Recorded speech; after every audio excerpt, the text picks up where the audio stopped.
Today, we've had a national tragedy. Two planes apparently crashed into each tower of the World Trade Center this morning in an apparent terrorist attack on our country. I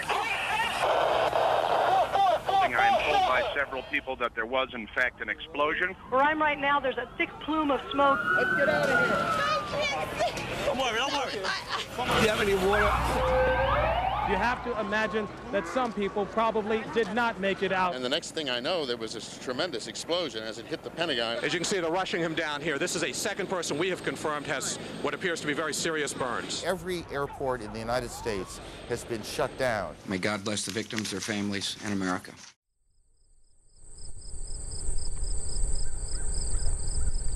No history book yet has given more than one sentence about Flight 93, and all it states is, and a plane crashed in the field of Pennsylvania. United 93 is at good 350, intermittent light stop. United 93 checking in 350. United 93 350. We had 33 passengers, 7 crew, and 4 terrorists. The plane took off at 8:42 that morning. From Newark, New Jersey to Fort California. It was delayed about 25 minutes from its expected takeoff time because of heavy air traffic that morning. Using the phones in the back of the plane, the passengers on United Airlines Flight 93 called home. They were able to find out when they were in the air what happened to the World Trade Centers and the Pentagon. This plane was headed for the Capitol building. They had to do something, and they couldn't let a life on the ground be taken. They voted.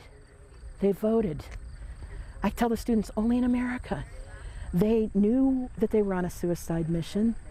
They developed a plan, but they voted. Should they go for it? And with passenger Todd Beamer's last words. Are you ready, guys? Let's roll. The passengers stormed the front of the plane to overtake the terrorists. From the recordings, like there was no fear in the voices. 40 strangers sat on that plane, but they stood as one. United 93, Cleveland. United 93, Cleveland. United 1523, did you hear your company, did you hear a couple minutes ago screaming? Yes, I did, 797, and...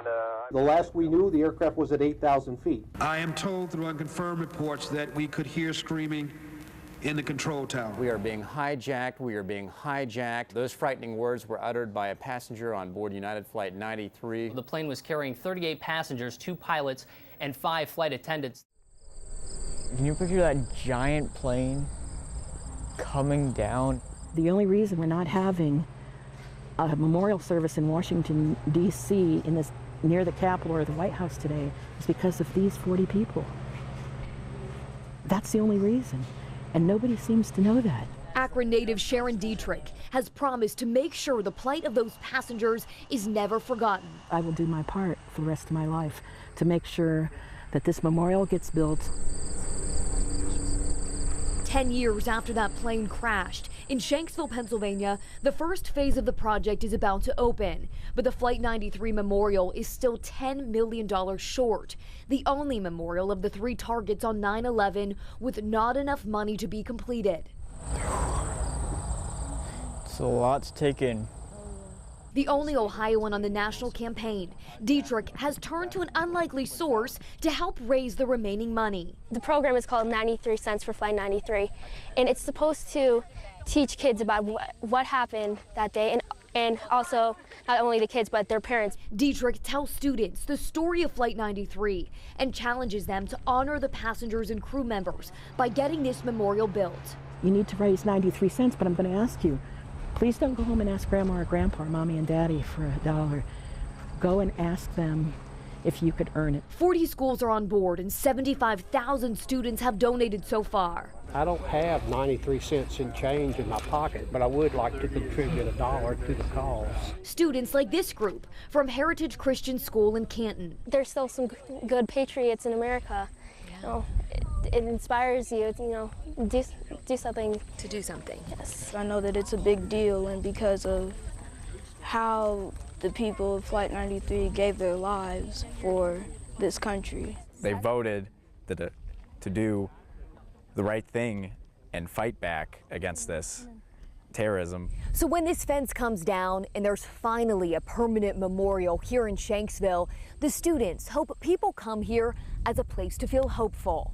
of the 4 planes that were hijacked, this is the only one that didn't reach its target because of these 40 ordinary heroes. Dietrich still needs more schools and more students to give just 93 cents, a very small sacrifice to remember a group of people that gave up everything.